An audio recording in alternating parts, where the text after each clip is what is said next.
Kevin Erman Solberg, an active proponent of the digital humanities. Kevin focuses on the intersection of race, historical narrative, and contested space. He's one of the co-founders of Mapping Prejudice Project at the University of Minnesota, which is an identifying mapping racially restrictive housing covenants in the 20th century.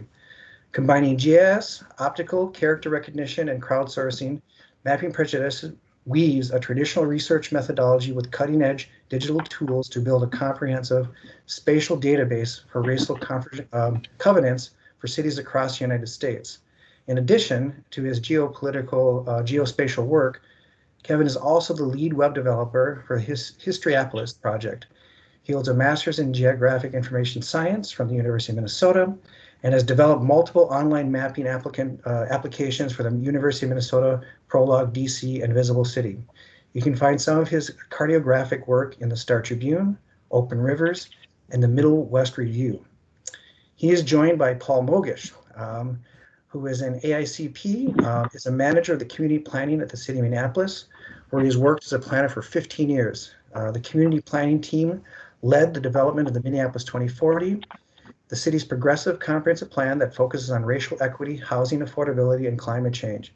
In addition to his work at the city of Minneapolis, Paul has been active with the Minnesota chapter of America Planning Association and the Minnesota Design Team.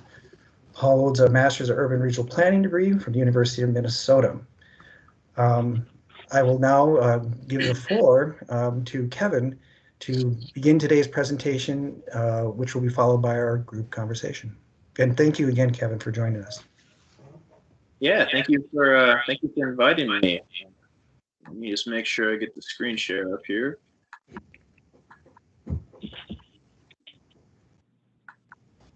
Okay, can you see that? I can. All right, good enough for me.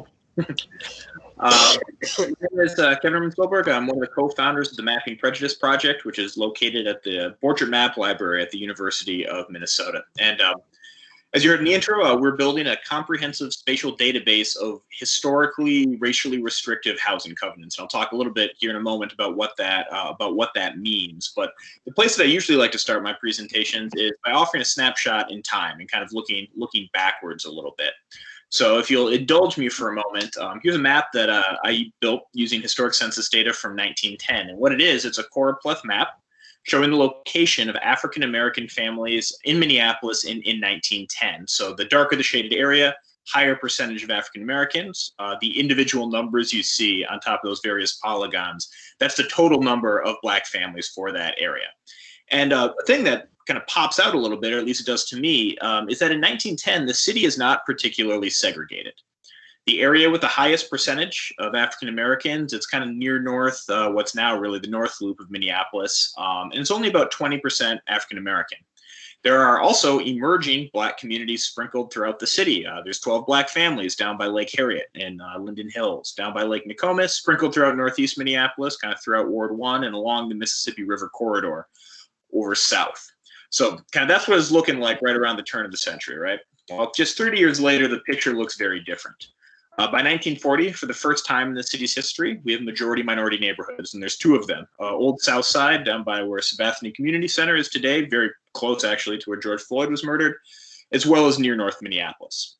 And those emerging Black communities that you see in 1910, in 1940, most of them are gone. By 1940, there is no census district in northeast Minneapolis that contains multiple Black families. There's pretty much no census district south of about 45th Street that contains multiple Black families. Those kind of emergent enclaves in places like Lake Harriet, like Ward 1, like by Lake Nokomis, they're all gone. So this is a pretty rapid transformation, pretty profound transformation that takes place in a fairly compressed window of time. We're only talking about 30 years here. And an important kind of note to keep in mind as you're looking at these maps is that the African-American population in 1910 is very small. It's about 0.92%. But in 1940, it's still very small. It's increased, but only to about 1.2%. So essentially, you're talking about a swing of only, a fraction of a percentage point. So these kind of patterns of concentration that you're seeing here, this isn't a result of the Great Migration, for example, which is often posited as a driver of segregation in the kind of first half of the 20th century urban North. Rather, this is a kind of a reamalgamation of existing families, people who are already living in the city. However, they're being kind of pushed out and constrained in these new kind of segregative formations. And a driving force of that, and what we at Mapping Prejudice would argue is probably the most kind of immediate proximate cause of this increasing segregation, is something called the racial covenant. And I think the best way to introduce that is just to read some examples. So these are all racial covenants from right here in Minneapolis. And they say things like, no persons of any race other than the Aryan race shall use or occupy any building or any lot. Neither shall said property be transferred or leased to a colored person. The said premises shall not at any time be sold, conveyed, leased, or sublet, or occupied by any person or persons who are not full bloods of the so-called Caucasian or white race. So as you can tell just from this sampling, the language here is very explicitly racist. Like, this isn't an example of racism by proxy. This is very clear in this language who is and who is not considered a threat. Racial covenants are incredibly powerful tools. They're essentially clauses that go into the warranty deed that denotes ownership of property. The example that I usually give is, say in 1910, I buy a house and throw one of these covenants on there. 10 years later, I sell it to a white person. 10 years after that, they sell it to a white person. 10 years after that, they try to sell that home to somebody who isn't white. Even though I've never met that seller, that person has breached the term of the covenant because the covenant is recorded on the land. As the initial granting party, I would actually have legal standing to sue that person for forcible reentry, meaning they would lose the home, any equity they've accumulated, and the property would revert to me, the initial granting party. These clauses are incredibly powerful, beyond being just explicitly racist. And for all intents and purposes, once they're entered into the property record, they're effectively there forever. That's actually how we're able to find them with our project. They are no longer legally enforceable, which is an important point. There were several Supreme Court rulings in the 40s and 50s, and the Fair Housing Act of 1968 put the final kind of nail in the coffin on the ability for these things to be used. But for the majority of the 20th century, these covenants were utilized. They were utilized in the Twin Cities and throughout the country. But despite being incredibly powerful and explicitly racist, kind of as researchers, geographers, historians, we know remarkably little about them. And that's because nobody has ever actually compiled and mapped all of these restrictions before. And that's what we're doing at Mapping Prejudice. We're the first project in the country to comprehensively identify and map these racial restrictions. And this gives us a much better understanding of how racial disparities emerged through time via disparate access and use of land ownership. So what I want to show you now is the time-lapse map showing kind of our work so far. If you look at the top right, you'll see a year column. That's the year that we're in, and then the number to the right is the total number of racial covenants recorded up to that point. A couple notes about this map. We've identified over 25,000 racial covenants. We've only mapped around 20,000. We hope to have the final data set out in the next couple of weeks, actually. But also, it's important to note that based on our methodology, there's probably some stuff that we missed. We use optical character recognition and a bunch of digital tools. They don't work as well when the covenants were recorded in handwriting. And all that's to say that despite the massive amount of restricted land that you see in this map, if anything, this is underestimating, probably significantly underestimating, the total amount of restricted land. We do know the first covenant in Minneapolis was put into place in 1910. By the 20s and 30s, they're incredibly common. It's the kind of standard practice for new developments is to throw these racial covenants on there. They were used in Minneapolis specifically through about 1955. We find some in St. Paul going a little bit later into the early 60s. But again, for first half of the 20th century, these were a commonly used tool, and they, as you can see, were pretty devastating in terms of how much land they covered. The other thing to keep in mind about racial covenants, especially in the Minneapolis context, is who's kind of leading the charge on implementing these things and putting these things into the property record. And in our context, that appears to be developers. There are examples in other cities of individual homeowners kind of collectively filing these restrictions at the recorder's office. There aren't very many cases of that here. The vast majority were put into place by developers, and they were put into place preemptively, which is an important point. This image that you're looking at right now, this is an aerial photograph of Minneapolis taken in 1938. It's by 60th and Cedar, so south side of town. And each one of these red polygons denotes a lot that was racially restricted prior to this photograph being taken. So you can see the preventative role, if you will, of racial covenants. These aren't so much being used in existing neighborhoods. They're being used to racially restrict new housing. And these restrictions are happening before any construction actually starts. Land is being reserved exclusively for the use of white people, before the homes are built, before the roads are extended, before the utilities are hooked up. Kind of the first thing that developers are thinking about during this period is how they can ensure that any new development would be reserved exclusively for the use of white people. And developers were very upfront about this. They would publish brochures like this one, the Delphian Heights edition, which brags about the new, beautiful, highly restricted residential sites. This other one down by Lake of the Isles, they took a full page out in the Minneapolis Star, and they just printed the language of the covenant right there in the newspaper advertisement. And the other thing to kind of keep in mind about racial covenants is that they're working hand in hand with subsequent federal policies. So what you're looking at right now is some extracted data from the federal redlining maps. If you're not familiar, redlining, at least as a federal kind of practice, was codified in the mid-1930s. And it essentially determined which areas of a given geography were eligible for federally insured mortgages.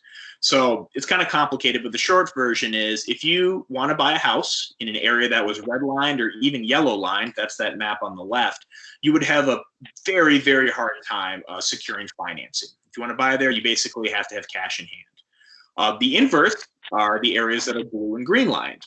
If you want to buy there, you are going to be eligible for FHA financing. You will be eligible for HOLC programs, which was another federal department that preceded FHA by a little bit. But this process was also explicitly racialized. So that map on the left, that's the redlining map for Minneapolis. Each one of those black dots represents a black family in 1940, which is roughly when this map was constructed. And you can see, areas are redlined for reasons other than the presence of African Americans. For example, a lot of the stuff in Northeast was redlined due to industrial use. But every area with a significant number of African Americans was also redlined.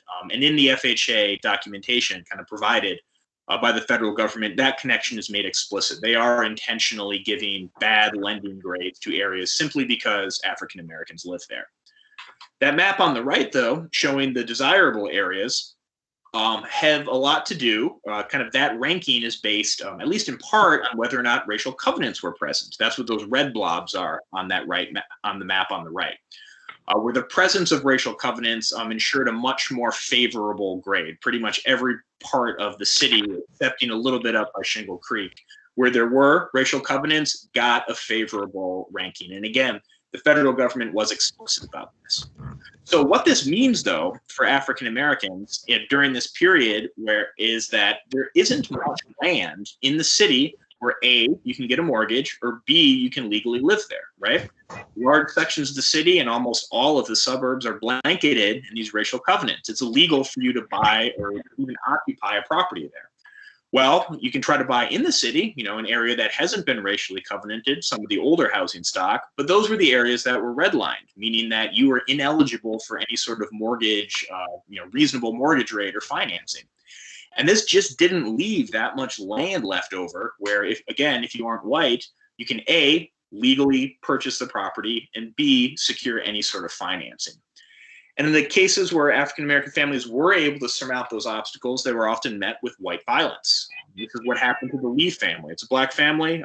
Arthur Lee fought in World War I, worked in the post office downtown, and bought a house in South Minneapolis, kind of between the covenanted stuff and between the redlined stuff, kind of that liminal band in between those two systems. And within a few days, thousands of white neighbors showed up. They surrounded the home. They shot the house up. The police arrived but didn't do anything. They said they just weren't going to get in the middle of it. It got bad enough that the family's daughter, Mary, required a police escort just to get safely to school. They slept in the basement for a few months because bullets kept going through the window. Their pets were murdered. It was really bad. And eventually the family left, unsurprisingly, after kind of this continued harassment. So it is important to point out that even when these kind of structural barriers, things like redlining, things like racial covenants, when those fail, there was always the specter of white violence kind of waiting to step in there and achieve that same result of creating these white spaces. So that's kind of the historical context, right? That's what's going on, and that's kind of what our work has shown was happening in Minneapolis, again, in the first half of the 20th century. And I want to spend a few minutes now talking about how that connects with where we are today. And I think a good place to start is with the racial homeownership gap, which in Minneapolis is 50%. What that means, approximately 75% of white families in the area, they own the home that they live in. Approximately 25% of Black families in the area own the home that they live in. So that's where that 50% number comes from. If you want to compare that to metro areas in the country, we're the worst. So out of the 102 largest metropolitan areas in the United States, Minneapolis and the Twin Cities more generally has the largest gap between Black and white home ownership rates. And that's a direct result of these historical policies that actively prevented African Americans and other people of color from purchasing property, while concurrently actively promoting and facilitating the ability of white families to buy property through things like favorable federal lending rates. We also know that the demographic impact of racial covenants is still with us today as well. So today, the city average, it's about 53% white. So this map showing darker area, higher percentage of white people. But if you just subset out the areas that were racially covenanted, it's about 80% or 79% white. So it's close, about a 25% swing just based on whether or not these homes were restricted historically. But perhaps even more impactful, at least in my opinion, is the role racial covenants had on producing the racial wealth gap. So it's not just about where people are and are not living. It's about how families can or cannot accumulate wealth through in the early 20th century, they put racial covenants on land before they developed. I think someone should maybe mute themselves. To any one of them. Anyway. So these covenanted homes, we know today, they overperform city median by about 14%. That's worth about $36,000. So these homes in areas that historically had these racial covenants are worth far more than the average home, or the median home, I should say, in the city today. And the inverse is true for areas that were redlined. They underperformed city median by about 25%, which is roughly $65,000. I'm actually currently doing some work with some economists who are trying to normalize for as many other variables as possible. And they found that even if you have two homes, right, same number of bedrooms, same number of bathrooms, same build year, same general area of the city, the covenanted home is still overperforming the non-covenanted home today by around 14%, which is also what kind of this more descriptive spatial analysis is telling us. So essentially, if your grandparents or your parents bought a house in, say, 1950, whether or not that home had a line of text in the warranty deed with a racial covenant in it, or whether or not somebody at the federal government drew a red box around that home, the answer to that question is worth about $100,000 today, right? So the impact of these historical, whoop, something just happened. Oh, sorry, our computer's trying to crash on me. Can you still see this? Yes. Yes. You can? Yes. Sorry, had a notification thing just pop up. But anyway, essentially what I'm trying to point out here is that, we know wealth travels intergenerationally, right? We inherit from our parents. And the impact on these practices in terms of, how families were or were not able to accumulate wealth, it's about a six-figure question today. And the final thing that I want to talk about, and then I'll turn it over to Paul, is because a question that comes up a lot is, all right, these are these historical practices, like what's going on in the city today that are like reproducing or reifying these disparities? And we don't have, of course, those same explicit racial restrictions, But we do have an economic geography that's very different from what the city looked like in the 1950s during that era of racial covenants. So this is some work that I've been doing on historical land assessment data. So this is similar to those other maps. It's showing divergence from median. So if you take the median city block, the one that's kind of smack in the middle, and then you compare the other city blocks to it based on what they were valued at, this is the map that you get. So the darker the green areas, those are city blocks that are overperforming city median value in terms of what they're being assessed for. The darker the red, those are the areas that are underperforming city median value.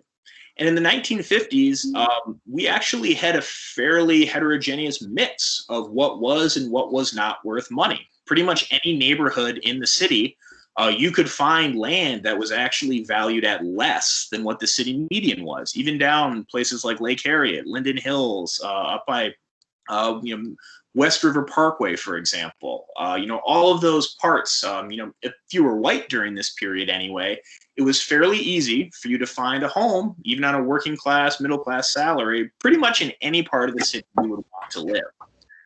But if we look at assessment value today, that picture is very, very different. There's actually very little land left over that's still within kind of that 25% of median assessed value.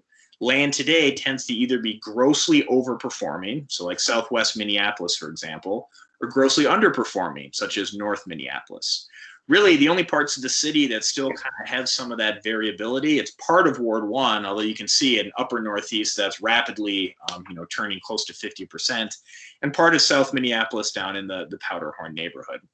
So today, we don't have those same explicit racial barriers, but it is far, far more difficult for a family on a working or middle class salary to be able to find an affordable place to live.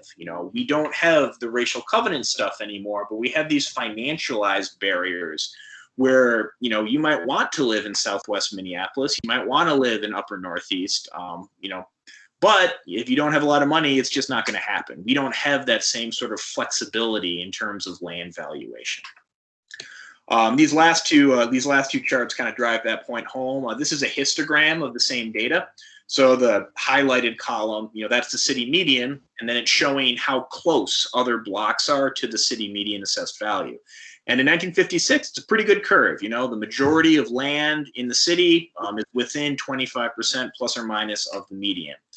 If you look at it in 2018, very different, right? We're not quite at a bimodal distribution, but we're certainly getting there. The amount of land, of property that you can buy that's kind of in the middle, it just shrinks, and it's been shrinking pretty much every year since the 1950s.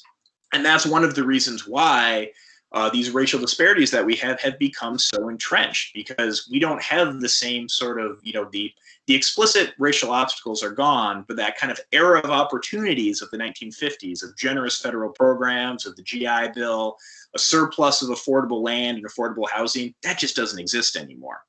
And one's ability to kind of navigate this much more stratified property market depends in large part of, where you start, right? Like, are you inheriting wealth, or are you coming from, 5th, 6th, 7th generation of renters?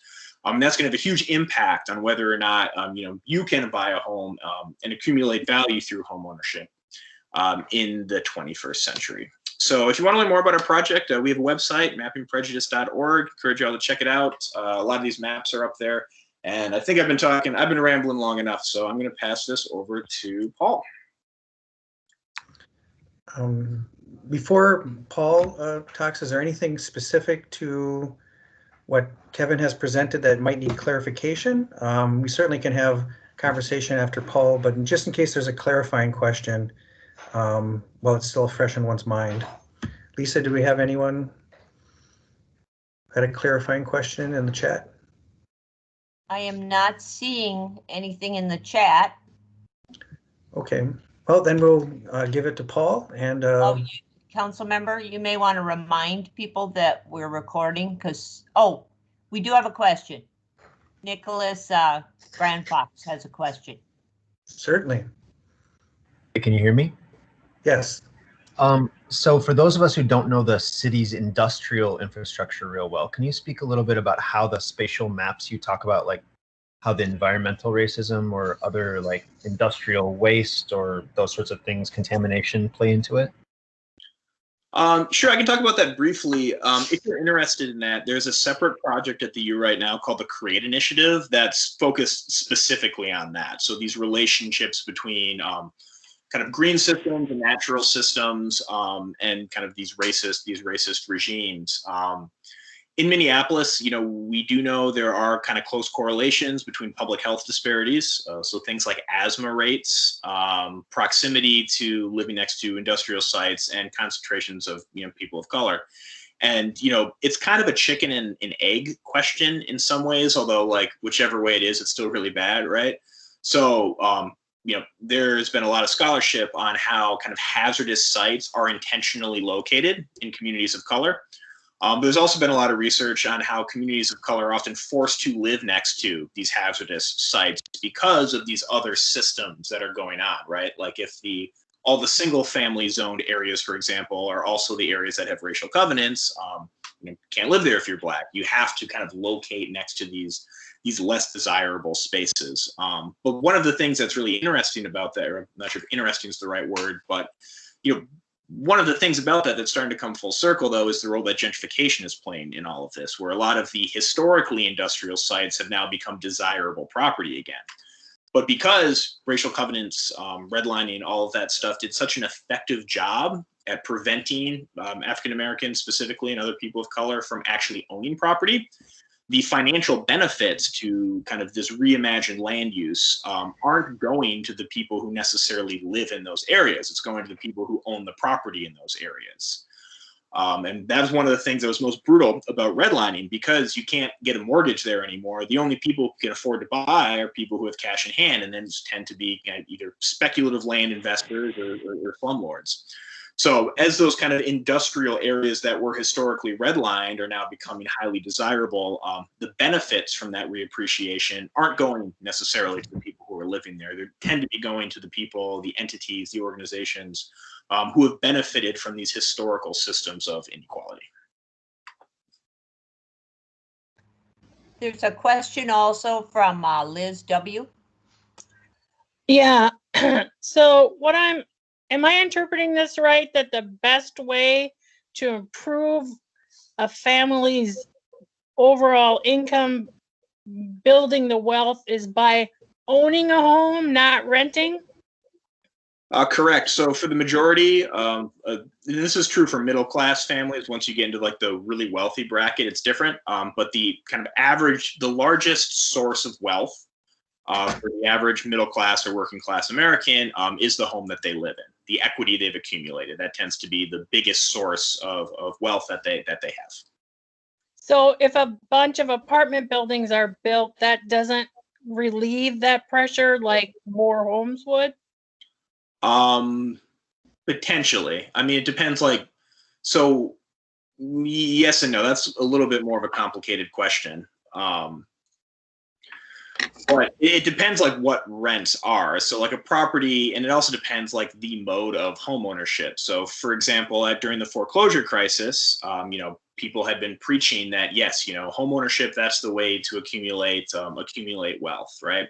But that resulted in all these horrible subprime mortgages being kind of predatorily targeted in communities of color, where homeownership actually proved not to be a kind of a source of building, family wealth. It turned out to be a giant albatross, and a lot of folks got foreclosed upon. So it's not as simple as whether or not you own something.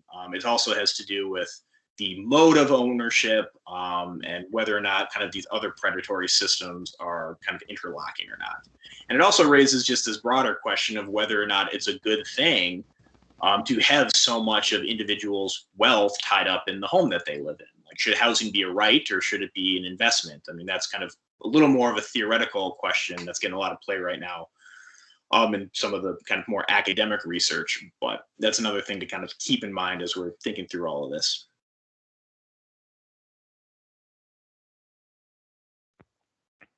I don't see any other questions at this time. Super. Well, then we'll give the floor to Mr. Mogish. All right. Thank you, Council Member Reich and Kevin, for your part on mapping prejudice. I'm going to assume everybody can see my slides unless somebody tells me otherwise. Again, my name is Paul Mogish. I'm the manager of community planning at the city of Minneapolis. And my job over the next few minutes will be to connect the work of mapping prejudice that Kevin just took us through with the Minneapolis 2040 comprehensive plan that the city council approved almost 2 years ago now, and that has been in effect since the beginning of this year.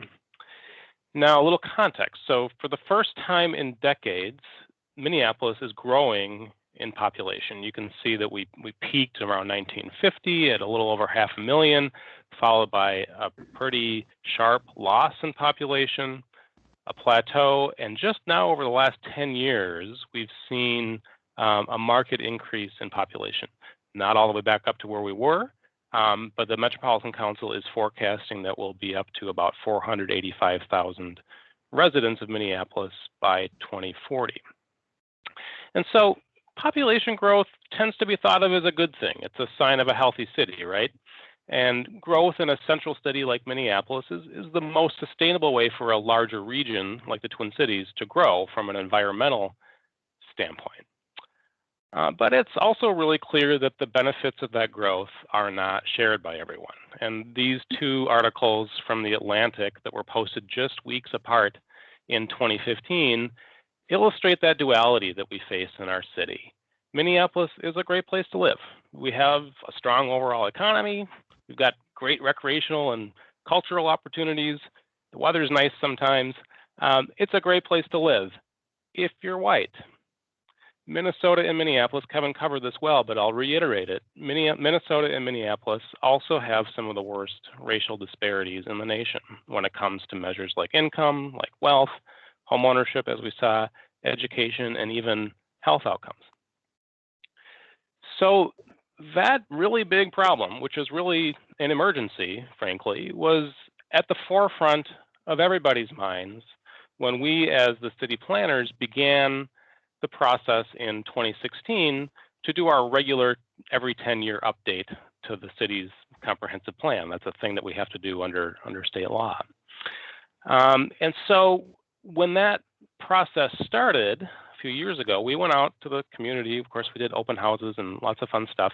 And we asked everybody about their hopes and dreams and concerns for the future. And it was really clear right away from those very first conversations that there was a consensus that the plan, that the comprehensive plan for the city needed to address climate change, it needed to address housing affordability, and it definitely needed to address racial equity. But what does it mean to develop a land use plan that works to eliminate racial disparities? And I want to be honest with you, we didn't know. As the planners working for you at the city of Minneapolis, we didn't quite know what to do, how to use the primary tool that we have as planners, which is a land use map, a land use plan, to try to advance racial equity and to reduce and eliminate those disparities. And as we're starting to have these conversations amongst ourselves internally, we happen to learn about the Mapping Prejudice project that Kevin just presented by reading the Star Tribune. And this led to a partnership with Mapping Prejudice. We invited Kevin and his colleagues in to present something similar to what he just presented to you all. And that started a conversation about how we might center this larger conversation for the community as we're figuring out how to make a land use plan advance racial equity. And so we started by educating ourselves, frankly, and our elected officials and the larger public about our nation's and our city's history of racist housing policy. Kevin focused a lot, of course, on the racially restrictive covenants, talked a little bit about the redlining map from the 1930s. So you have some familiarity with that already. As shown in this is that HOLC map, the Homeowners Loan Corporation map from the 1930s that Kevin showed you. And so some of I'm going to take you through a map series as well that's going to be a little bit repetitive from what Kevin showed, but I think it's important to drive this home, and I'm going to introduce a different, an added element to it as well. So as you heard, under guidance from the newly created FHA at the time, the Federal Housing Administration, lenders would only provide mortgages in in the whitest parts of town, the green and blue in this map. And what you're looking at here now is that same map, just digitized into mapping software for the sake of illustration. So if you take out the red and the yellow, you're essentially left with a map of where banks would lend money for a home in the green and the blue. And of course, these are the areas where there were the fewest people of color. So if you're a person of color living in a redlined area, the blank spaces on this map, you can't get a mortgage. Now let's overlay in gray the places where we had zoning that prohibits multifamily housing. So, this is not the federal government, this is not the state, this is the city that enacts the zoning. Now, if you look, you can see a pretty clear pattern here, right? The single family zoning that we had matched up pretty well. It's not one for one, but it's a pretty clear pattern. So why does this single family zoning match the redlining map so neatly?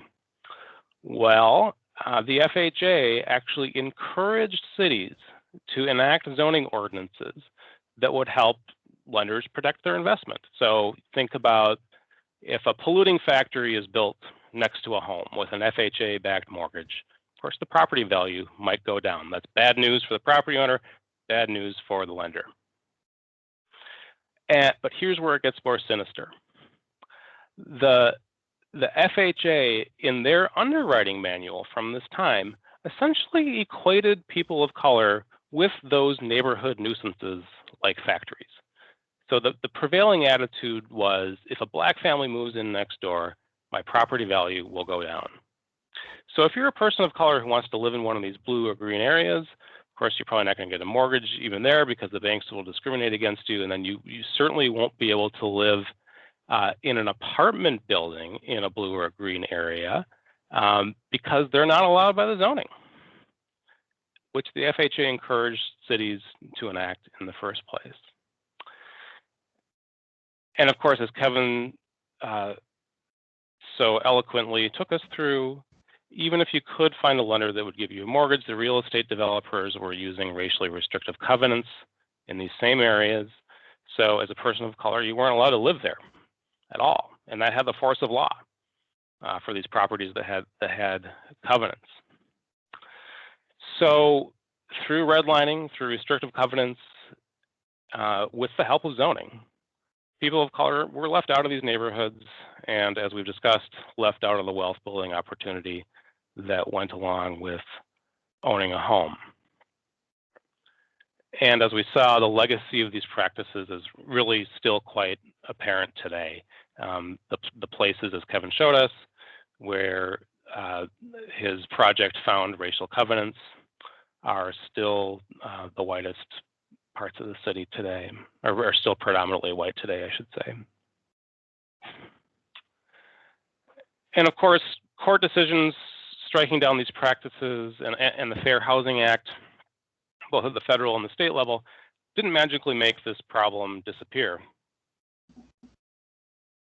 Decades later, it's still a problem. Redlining is not legal in the overt geographic manner of the redlining map, of the Hoke map, but it's not exactly a distant memory. Obviously, we all read stories, and some people experience these stories firsthand of predatory lending practices, even today.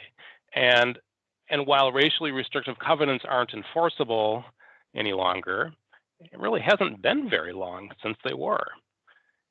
So it's very raw. It has not been very long. And most cities still have large swaths of their cities that are zoned single family in a pattern similar to what I just showed you in Minneapolis. And this is a legacy left over from this time of racially restrictive housing policies. So one more measure to drive this home. What this map is showing you, this is from our friends at the Center for Urban and Regional Affairs at the U. This is showing by neighborhood in Minneapolis, neighborhoods that were affordable in 2000 for Black households, Hispanic or Latino households, and white households based on the average income of each of those groups. Okay, so in 2000, we already clearly had a pronounced disparity between neighborhoods affordable to Black households and white households. Okay, now watch what happens when we move forward to 2014. Housing gets less affordable for everyone, but Hispanic households can only afford a few neighborhoods near the center of the city. And for Black households, not a single Minneapolis neighborhood is affordable for an average income household. So really, really clearly, the housing affordability problem in Minneapolis and also in other cities around the country is a racial equity issue. So by extension, doing something about the problem of housing affordability and choice is part of the much larger effort towards achieving racial equity. So what can we do about it here in Minneapolis?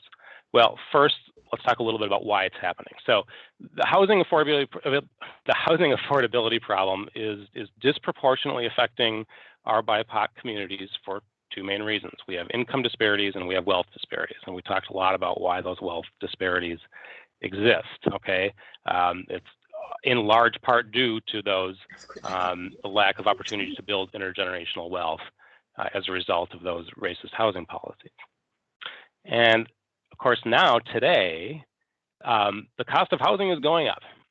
Housing prices are up, rent is up, they continue to go up, and they're going up faster than many people can keep up with in terms of their household income. So why is housing getting so expensive? And this gets to one of the questions somebody was asking earlier. The main reason is there isn't enough of it. If there's scarcity, the price is going to go up. So, and Minneapolis is not alone in this, but what's happening is our population is growing.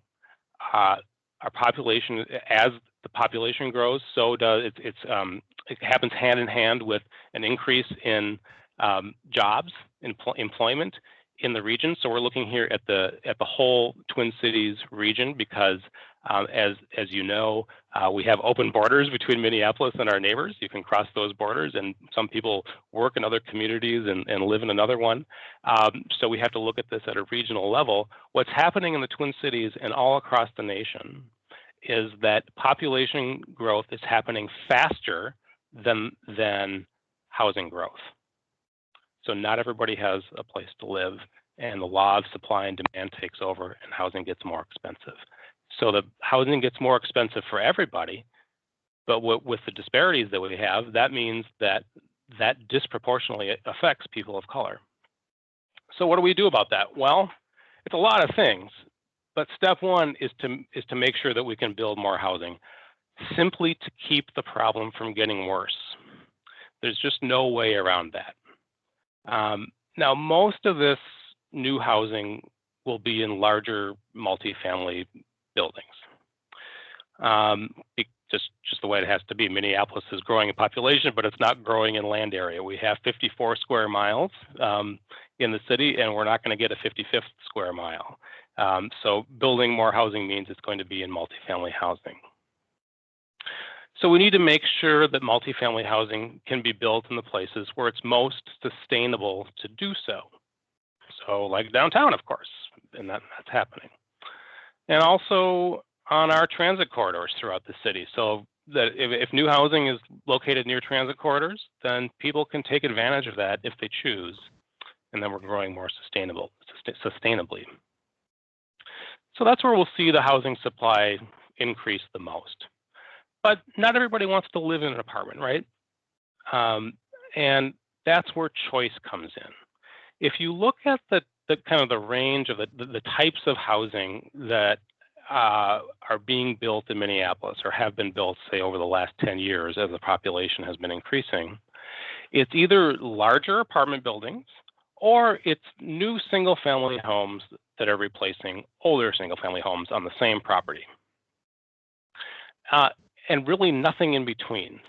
That's what we call the missing middle. So we haven't been seeing, say, triplexes being built, or maybe like a 10-unit building. We haven't been seeing much of that at all. And that's in large part due to the fact that it's frankly been illegal because of our zoning map to do that in a lot of places. And so part of the approach then with Minneapolis 2040 was to do a couple of things. One, as I'm sure you all know, was to propose that single-family zoning, which is so intertwined with the history of racially restrictive housing policies, become a thing of the past in Minneapolis. We thought it was the right thing to propose from a philosophical standpoint, but also that it would have a practical, although incremental effect on housing choice, both in terms of locational choice and the choice to live in different types of housing. So remember that term, missing middle. So now you can build up to 3 units on land that previously only allowed 1. And again, this is an incremental change that will allow some additional housing choice. Then the second thing is to pair that with a change in the neighborhoods closest to downtown. This didn't get as much press coverage, but these are neighborhoods that are already walkable and already have a mix of housing types that have frankly been made illegal over the years through zoning changes. So you have a lot of these neighborhoods in Northeast close to downtown. You have them all over in a ring around downtown, where there's already a mix of large apartment buildings, small apartment buildings, single family homes, duplexes, triplexes, everything. And for the longest time, the zoning map has essentially frozen that in amber to say nothing can change. And now that mix of housing is allowed again to allow more choice for folks. So what Minneapolis 2040 does is it takes all of those orange maps that I just showed you, that were just kind of concept maps to illustrate a point, and it applies those concepts to every parcel in the city. So every piece of land in the city. So it lays out what type of development is allowed on every property, so that it's really clear to everyone, neighbors, builders, developers, elected officials, everybody, what can be built everywhere. Because if we say we want equity, we have to allow the housing to be built that will help us achieve it. We need to make sure that we're not constraining the supply of housing, because the rent will go up even more if we do that. And we have to make sure we're allowing a range of choices throughout the city. So is that enough? No, not even close. We're just talking about the rules, what can be built. But if we just leave it to that, we'll still be leaving people behind. So it's really important that we as a city keep investing in affordable housing and to increase that investment proactively. And at the same time, to come up with additional innovative solutions to our housing crisis that proactively address this issue. So some of those things are underway. There's a new inclusionary zoning policy at the city that the council enacted that went into effect at the beginning of this year, which requires new market rate multifamily buildings to include some affordable units right in the building. It's strategies like proactively preserving existing affordable housing that's already out there, so that people don't get displaced. It's things like, somebody asked about this before or earlier, it's things like home ownership programs, so that we can make sure people do have that wealth building opportunity. This is all to say that, and I'm not going to go through everything on this graphic, it's just illustrated that the city is doing a whole lot of stuff as it relates to housing that goes way beyond just changing the zoning. And it's all to say that achieving equity in housing is a long-term commitment. And it's not going to happen simply by changing the rules. We have to also be proactive and invest real money into the issue. So that closes my portion of the presentation, and I think we'll both be happy to answer any questions. There any clarifying question for Paul's presentation? just to get through those, and then of course we'll open it up for a broader discussion. But any clarifying questions right out of the gate for Paul? Sure. I've got a quick question. I saw on your chart that you had a segment talking about increased homeownership, especially for BIPOC individuals. Earlier in your presentation, you had mentioned how the city was effectively at capacity for single-family homes. In general, condos obviously exist, but it seems like they're rapidly outpaced by the construction of rental-specific apartments. What's the city doing to encourage the creation of resident ownable dense housing? Good question. The first example I'll give is actually not necessarily something the city did, but it's something that over the long term should help. You may recall that in the previous decade, so 2000, before the financial crisis, so like 2005, 6, 7, there were a lot of conversions happening from apartment buildings to condominiums. So there were a lot of multifamily buildings at that time that were existing ones that were converting from rental to ownership. Excuse me. That stopped, and so did the construction of new condos.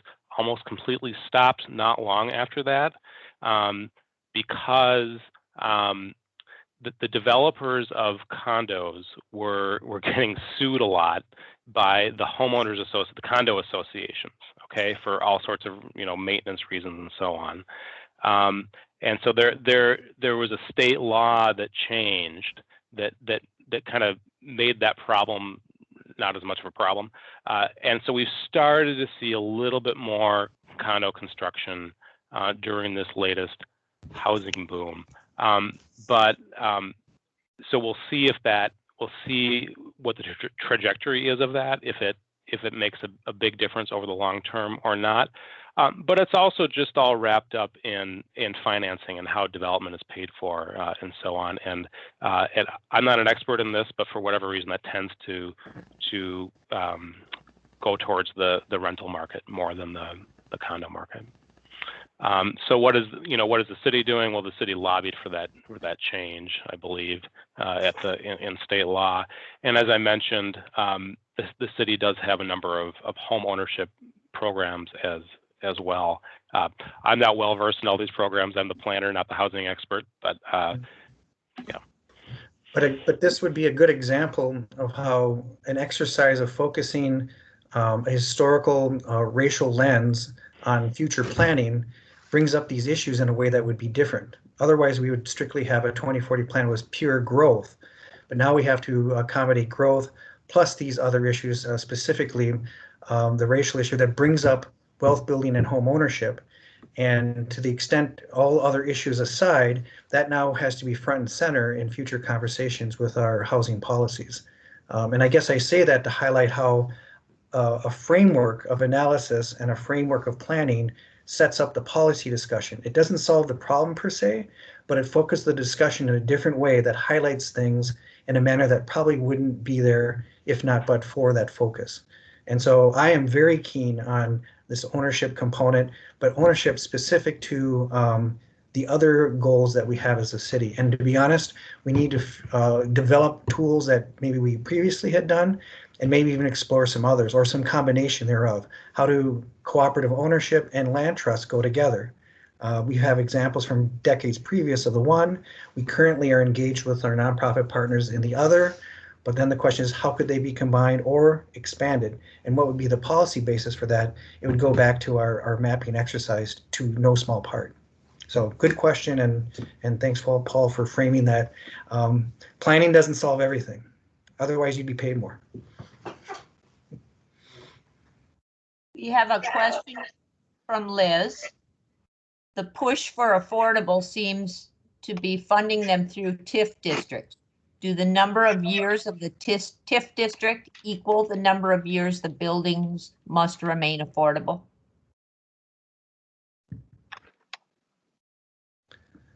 Let me see. So Funding through TIF districts. That's a good nuanced question. I do know that in specifically our most recent policy around inclusionary zoning, our analysis indicated that there's sort of a Venn-gram of market areas. Downtown would be an example, a few areas around the U of M and perhaps uptown, where the market could sustain the accommodation of the affordable units per our policy. And then you can go into areas where it could be sustained, but it might challenge the numbers, so to speak, maybe not make it as desirable. And so that there might be some subsidy needed. And then there's certain areas in the absence of subsidy, and most likely a TIF tool would be the appropriate subsidy, or the one that we have on the books. That would be the question. The timing, I do know one end of the timing would be 30 years now. We went from 20 to 30 on our affordable projects. The TIF note, I don't know if we have any prescriptive parameters, but they typically have their own financial structure, which would put in that range. But again, I'd have to look to see if there's a gap of 5 to 10 years between how a TIF is typically structured and those other affordability requirements, or if those affordability requirements are applicable in a inclusionary zoning deal. Again, very new policy, very few examples of any that are in the outer rings of the market acceptability for inclusionary. Right now, the only projects I think are proposed are in the higher market projects, which can, on the books, sustain that little marginal adjustment in terms of having some affordable units. But that policy will be tested moving forward. We have another question. Are all of Paul's graphics available on some Master 2040 publication, online or print, or were those proprietary? Well, nothing. I work for the city, so nothing I do is proprietary. Yeah, I'm happy to. So I think most of what you saw is on the Minneapolis 2040 website. At various places throughout the comprehensive plan document. But I'm of course happy to share my slides with the council member's office if you'd like to make them available.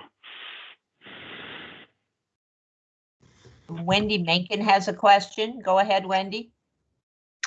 Yeah, a comment and a quick question.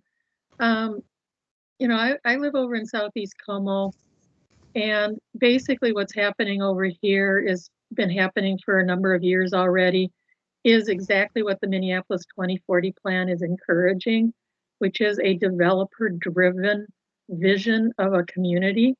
I mean, we've lost something like 20% or 15% of our home ownership in the last 2 decades in the core of our neighborhood, even while we fought and supported affordable housing in our community. We've worked with PPL, we've worked with Habitat for Humanity, Riverton Cooperative. We've brought online, a couple hundred, at least over a couple hundred units of affordable or subsidized or cooperative housing in the last, say, 15 years. So, but in the meantime, we've been asking for help. And then Minneapolis 2040 came by and doubled down on this idea that the developers should just go into our neighborhood, buy all our single family housing, bulldoze it, and build what they're nominally calling duplexes or triplexes. They're really rooming houses. They rent by the bedroom. And, or even rent by the bed. We have rooms that have 2 beds in them, and you sign a lease for a bed, for crying out loud. And so we've had at least, and with 2040 going into effect in January, we've had at least 15, 20 houses that I know of in my very small neighborhood that have already been bulldozed. They are gone. They are not providing affordable housing. These are not affordable rentals. They're not quality. They're very predatory rentals. They impact their neighbors to the point where neighbors, this is why you get into the old discussion about banking wanting to have value on their loans. I mean, you lose all your sunlight, you lose the water, they don't have any stormwater management, there's no environmental requirements on these buildings, there's no solar, there's no nothing. So we're seeing this already happening in our community very quickly. It's causing basically old form urban renewal. Get the bulldozers out there, let all the land go to the developers, most of whom are white, very rich, live in some rich suburbs somewhere or southwest Minneapolis, And we've lost the ability to have a say in what's going on in our own neighborhood with Minneapolis, even before 2040, but 2040 doubled down. And I'm really worried about this with other communities as well, because if the goal of 2040 is to bring, equity into our housing options, which is what I think it is, then, we've been screaming for years, work with us, because we would love to have the families of the people who are working within walking distance. We live in a sea of industry. There's hundreds of workers within walking distance of our neighborhood, some of whom would like to have houses for their children. Work with us, get this housing, the core housing. Let us continue to develop our outer interior and that.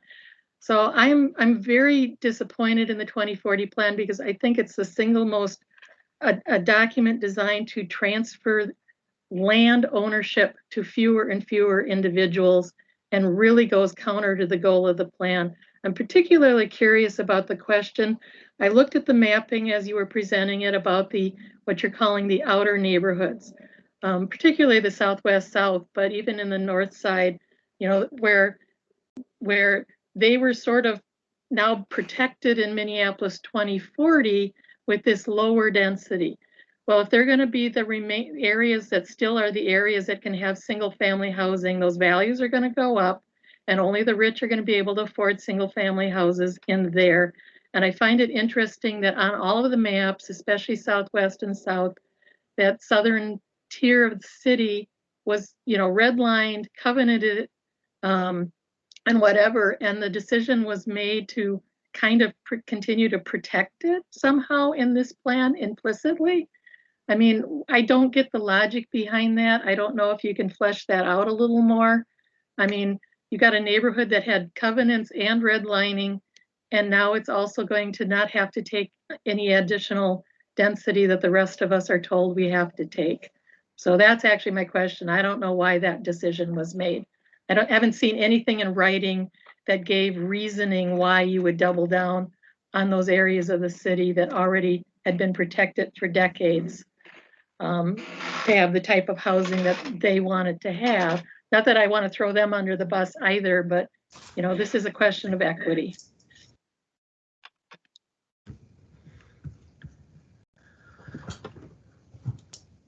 Well, Paul, I think you would probably respond that the incremental change, going, as a matter of fact, the corner areas of the city were the most controversial. Going from 1 to 4 to 1 to 3 was the kind of all-consuming discussion point. To me, kind of distracting from a lot of important issues. The other is there's still the accommodations for transit, high-frequency transit that goes into deeper into the other regions. On that map doesn't really capture that. Though you did have a previous TOD one that, if they were superimposed, it would show a little more reach. And then the point I think we are starting to address as we work on the zoning code, in certain very mechanical particulars in the face of very unique market dynamics, particularly around the policy around units versus bedrooms. I think we're actively working on that issue. I'm on the work group, so I'm kind of teeing it up for you. Yeah, I'll add really quickly to that, to what the council member said, that yes, it's absolutely true that all the major streets throughout the city that have high frequency bus lines, the properties fronting those streets, all the way north to south, east to west, in the whole city, now allow multifamily housing to be built. And frankly, that's not particularly new with Minneapolis 2040. That's been city policy for a long time now. But I'm not going to try to address everything that you mentioned, but I think it is worth acknowledging. I think it's a very fair point that when you look at the Minneapolis 2040 maps citywide, you can still see some of those patterns, right? In the map series that I showed, and that really gets to the frankly incremental nature of the changes that happen in Minneapolis 2040. I think in the long-term future we'll be reassessing that and looking at, are we doing enough? Next question. If we are the worst city in racial disparity, what have other cities done to improve the situation?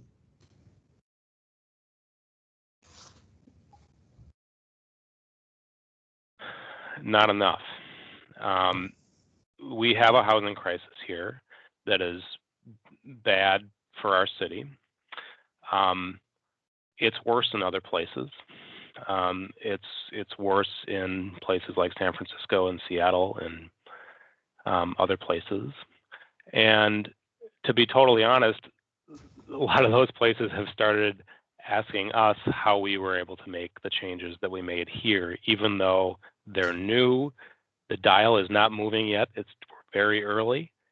We are not taking a victory lap by any stretch of the imagination. We're just trying some new things and seeing how we can help.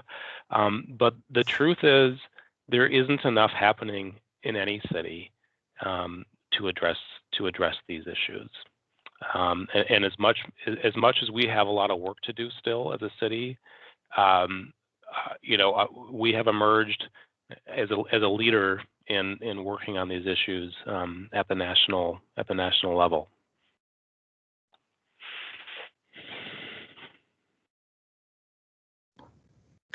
And again, I think that's the key point of looking at the problem, analyzing the problem, and then creating a framework for present and future solutions. So it's a work in progress, but now the work has greater direction. And I think since we were the first to really take it head on and place it rather centrally, I think that's the unique notion.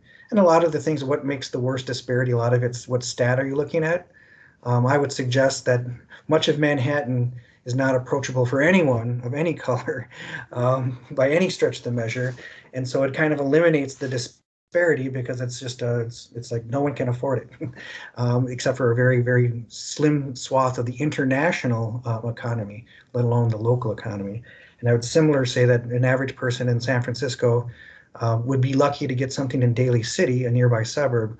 I mean, teachers are getting priced out of the second-ring suburbs in that community. And so it's how you slice and dice it. However, when it comes to a very strict comparison to what's one of the great aspects of Minneapolis, the fact that it's one of the, it's a strong economy, relative affordability, particularly when compared to the coast, a lot of economic employment opportunity, that in that success and in that strong, profound swath of middle classness in our urban core, that not everyone participates in that. And there's a historical reason for that, and we want to untangle policies moving forward.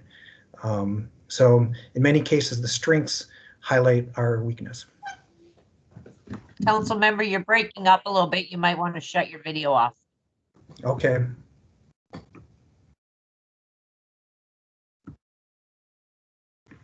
Any other questions?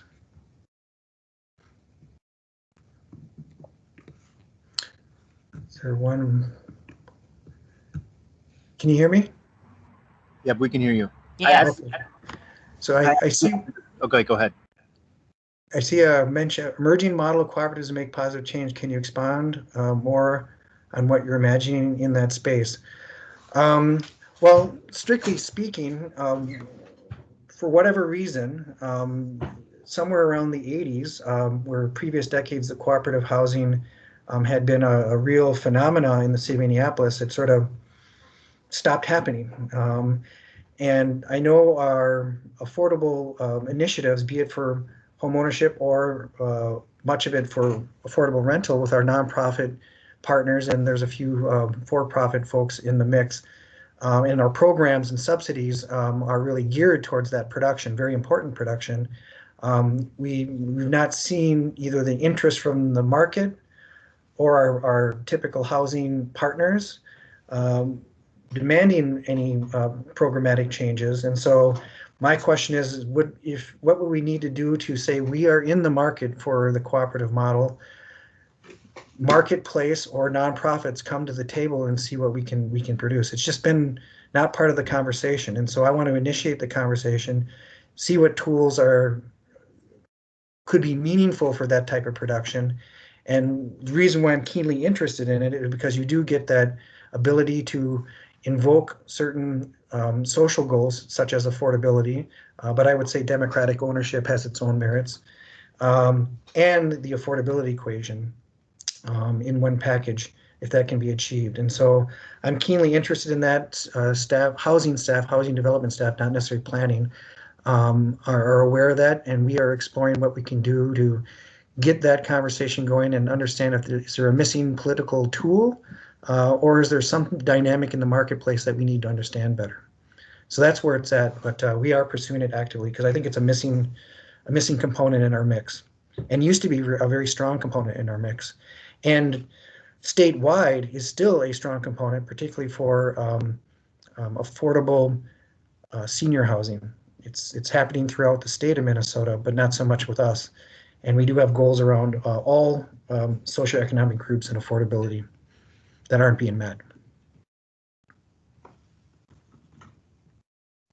Is there anyone on the phone who has not a way to signal and would like to ask a question?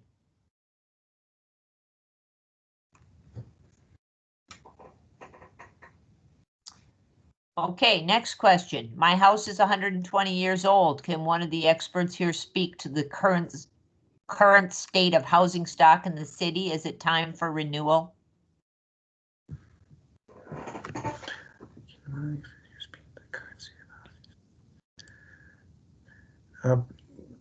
Paul, was there any sort of housing stock age-related analysis? I know there was a lot of that analysis when the NRP program was created. Yeah, it's not included in Minneapolis 2040, but that we do have that information, and I'm, again, like with the other things, happy to just make that available to the council member to distribute. Certainly we have data for every property in the city, basically, as to when it was built, and it's a good question. I mean, we went through a period as a city in the 80s and 90s where one of the chief concerns was simply the state of the physical state of the existing housing stock, right? And a lot of effort and resources went into programs to reinvest in our housing stock through NRP, of course, and through city-led programs from our housing division, and even things like this doesn't affect Ward 1 directly, but even things like the lawsuit against the airport, and reinvesting in those homes that are affected by airplane noise. That was in part about preserving housing stock. So a lot has gone into that, but of course, we still today in 2020 do have a lot of folks whose homes need reinvestment and maybe can't financially make that work. So a lot of those programs are still in place and still advancing that work. Yeah, and the premise is that the age of the house is less relevant to the condition, and so with age, that gets superimposed with a housing condition index. And I don't know if we've done the last comprehensive survey, but I know that was a very guiding document, as Paul mentioned, when we were definitely concerned as a municipality about the overall condition of our housing stock. And of course, we adjusted our programming accordingly, where areas where there was a higher index in terms of poor housing condition, more resources went to those geographic areas in the program allotments. I do know that some homes that were built a long time ago are very solid, and I know some that are far from that, and in some cases maybe not salvageable, but oftentimes if it was decently built in the first place, and it's serving a purpose in terms of habitation, we've got programs for rehabilitation.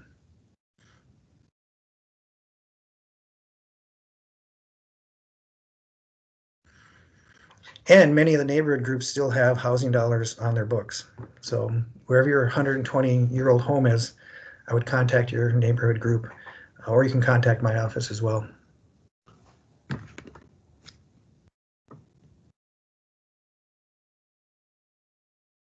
Are there any other questions? by phone or otherwise.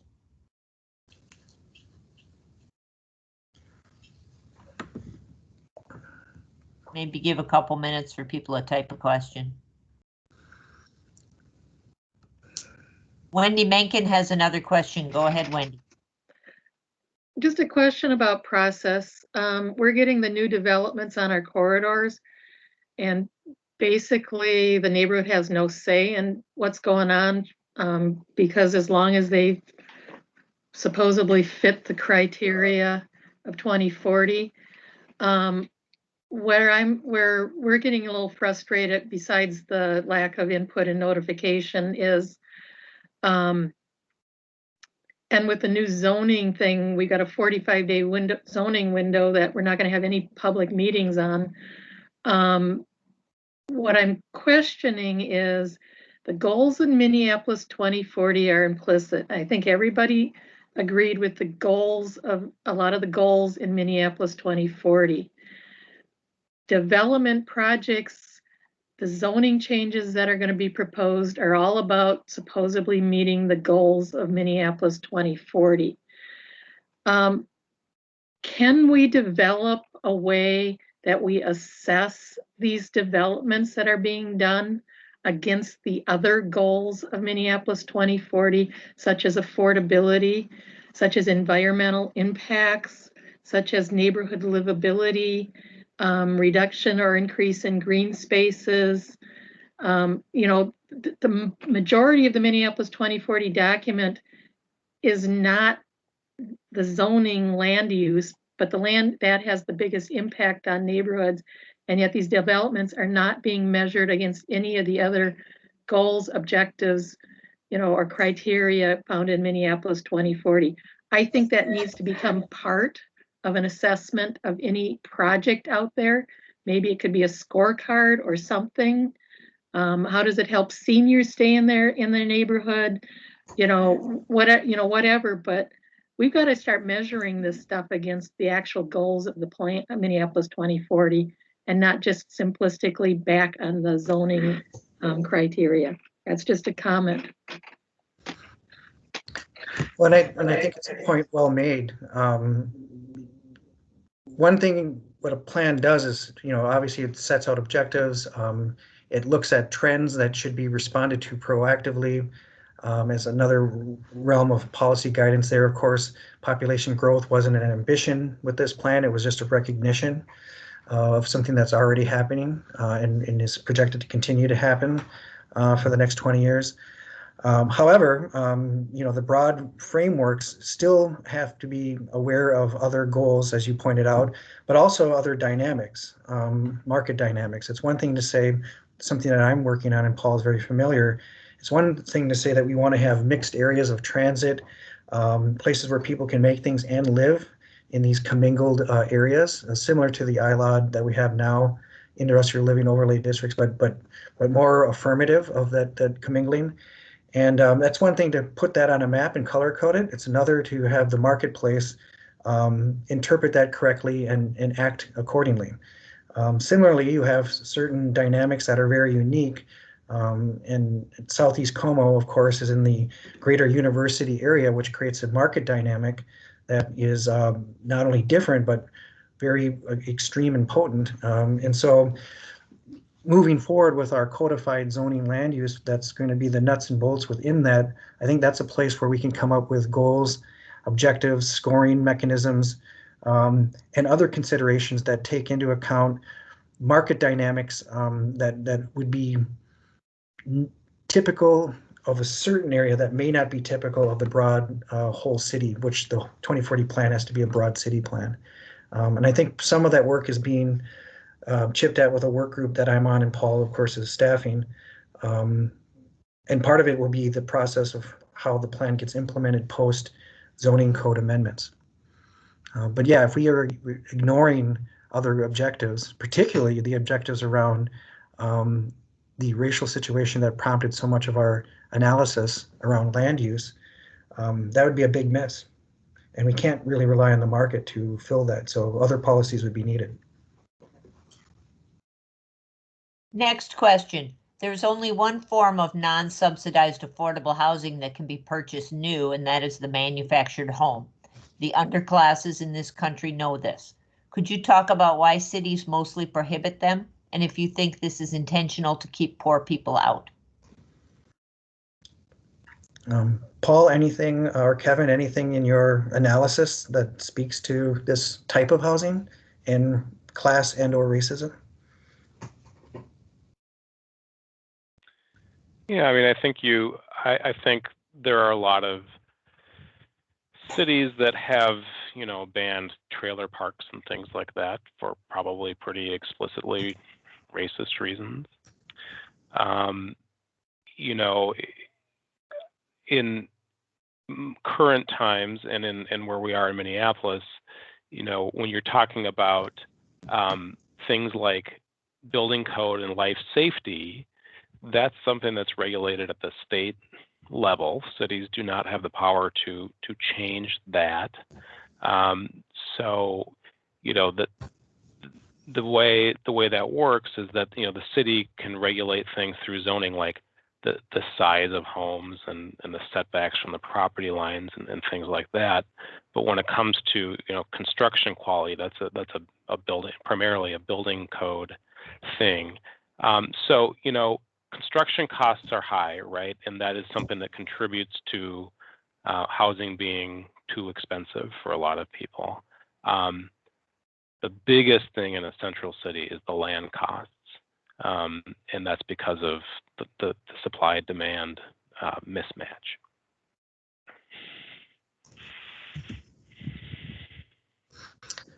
And I would just say, how, given what Paul said in terms of the state code, building code, and some of our other, objectives and parameters, in terms of how the house is being built or how the place where someone can live is being built, I'm somewhat agnostic to that.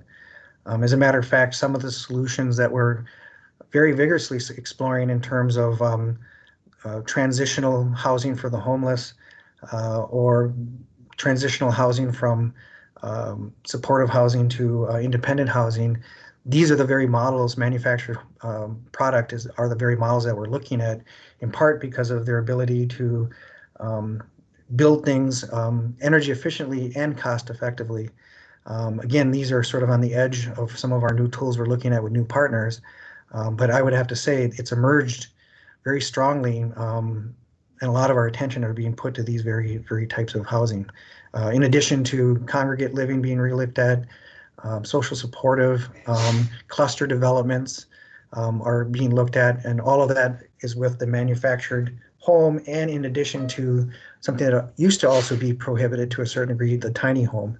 And so all of these things are being looked at for the objective of affordability, particularly for affordability for the housing needs of the population where they're, not housed, to put it frankly. And I don't know if Paul, if that's been anything that planning has been working on. I know the housing development side are definitely looking at that with partners, but in terms of anticipating that from a planning perspective or a zoning perspective, is that made its way into your conversations at that technical level? Sure, a little bit. Although I think there aren't, frankly, huge barriers in zoning to do that. But to the extent that there are, we need to keep looking at those and stripping them away. Next question: Is there a plan? Is there a plan for community involvement in the zoning code changes? Is it posted someplace? Last time we had major zoning overhaul, it took months and many public sessions and community meetings. With COVID, this discussion needs to be carefully handled, explained to residents with enough time to get feedback. Yeah, Paul, you guys are working on an engagement plan, right? Yep. So if you go to Minneapolis2040.com, at the very top, you'll see a yellow bar that takes you to the information about these zoning changes. And on that page, you'll see 3 dates coming up in the next few weeks for virtual meetings here on Microsoft Teams, which is how we do things these days during the era of COVID. where the purpose will be to present those proposed changes and how they're tied to Minneapolis 2040 and to take questions. So check that out for those specific dates. Well, we're now soon approaching the closing hour.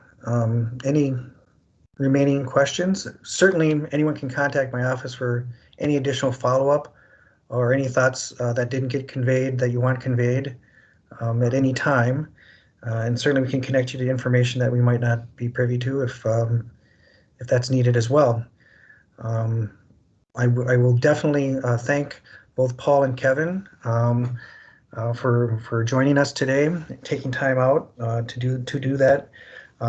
Kevin in particular, it was, it's definitely given your stature as a researcher and how many people are across the country, if not beyond, looking at your research as something for their own policy guidance needs.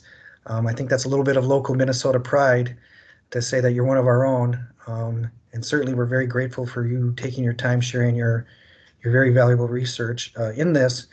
And not only do I think it's important as an example of looking at something in terms of housing and how that could be used as a planning tool, it also just shows how productive looking a racial historical problem as a starting point for a policy discussion, A, is valuable, and B, it's just an initial but important step in terms of actually making change. But I think it's one where you skip it, you really miss out on the solutions on the back end. So I hope people get that broader point as well. And definitely appreciate the questions and discussion from the people who joined us. Any closing comments from the presenters or any participant? Thanks everybody for your questions. Enjoy the conversation. Yeah, thanks for having me on. I confess some of these more technical questions about contemporary policy is a bit outside of my wheelhouse, but I'm hopeful that some of that historical context I provided can help kind of inform this discussion moving forward.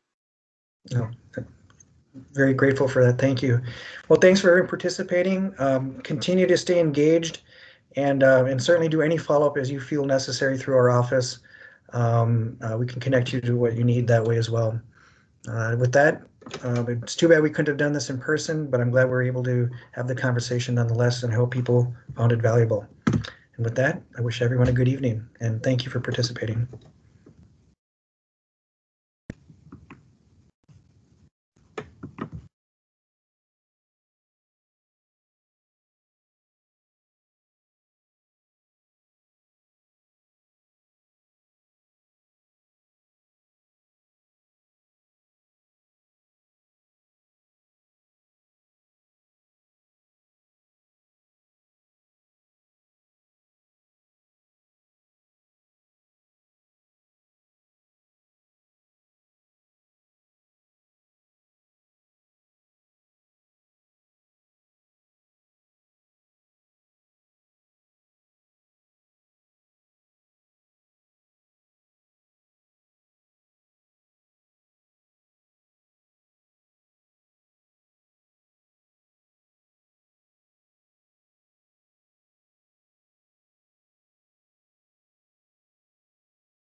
Done, honey? I'm trying to stop the recording.